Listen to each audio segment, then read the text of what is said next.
Hi, this is Sharon Rowley, your iVoice reporting from Bedford Corners, New York. November is National Adoption Month, which is a great time to raise awareness about adoption and about families that are formed through adoption. Now, this is a matter very close to my heart. Our family is formed in part through adoption. 3 of our children are biological, and 3 of our children were adopted from China. I wish that people understood that just because my family might look a little unusual, may be different than your family, really doesn't mean that you should feel comfortable to comment about it or ask questions about it in front of my kids. Now, I wondered, is this just me? So I asked a bunch of my girlfriends, who are also adoptive moms, about how they feel when people approach them in public. What I think is very difficult for our kids is that when they walk down the street with their parents, it is obvious to everyone that they're adopted. And they didn't sign up for that. As parents, we knew we were adopting a child of a different culture, a different race, and we're aware of that conspicuous family kind of a feeling, but for our children, that's very hard. The question I wish people wouldn't ask me in front of my daughter is the question of what did this cost?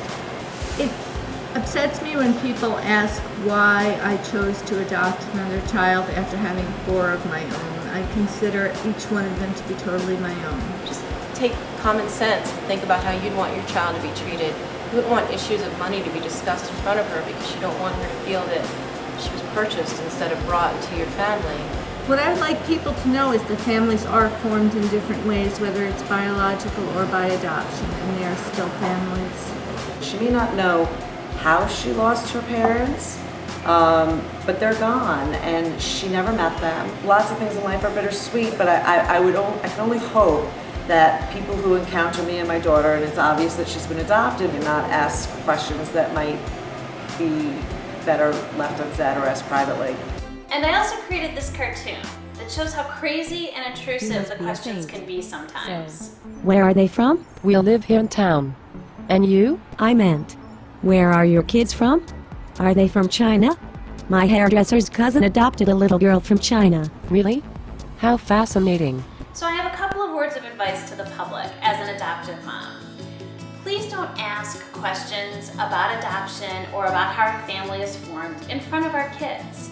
For the kids, it might make them feel different, it might make them feel uncomfortable, and they really shouldn't have to hear those kinds of intrusive questions.